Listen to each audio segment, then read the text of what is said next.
যুদ্ধবিরতি চুক্তির সব নিয়ম ভেঙে ফের লেবাননে হামলা শুরু করেছে ইসরায়েলি বাহিনী। লেবাননের সীমান্তবর্তী বেশ কয়েকটি শহরে গুলি ও রকেট হামলা চালিয়েছে তারা।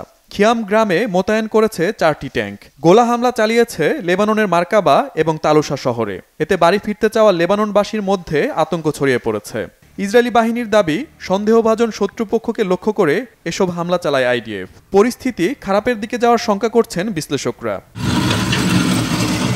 আতঙ্কের মধ্যেও লেবাননের বাসিন্দারা মনোবল ধরে রাখতে চান। নিজ ঠিকানায় ফিরে বাড়িঘর নতুন করে নির্মাণ করতে চান তারা। বাসিন্দারা বিশ্বাস করেন এই যুদ্ধবিরতির মধ্য দিয়ে তারা আবারও স্বাভাবিক জীবনে ফিরতে পারবেন। যুদ্ধে আমাদের সবার কম বেশি ক্ষতি হয়েছে। যারা শহীদ হয়েছে তাদের ফিরে পাওয়া সম্ভব না, কিন্তু যারা বেঁচে আছে তাদের নতুন করে সব গুছিয়ে নিতে হবে। আল্লাহর উপর ভরসা করে আমরা নিজ ঠিকানায় ফিরেছি। তিনি আমাদের ক্ষতিপূরণ দেবেন। সময়ের সাথে সাথে সব স্বাভাবিক হয়ে আসবে, এটাই প্রত্যাশা।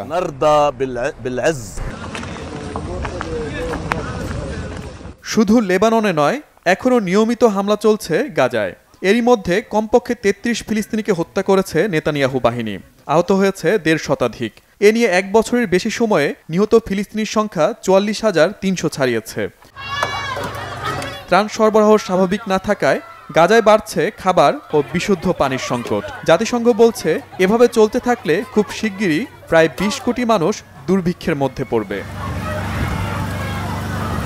শহীদ Arafat, Bangla vision, news desk.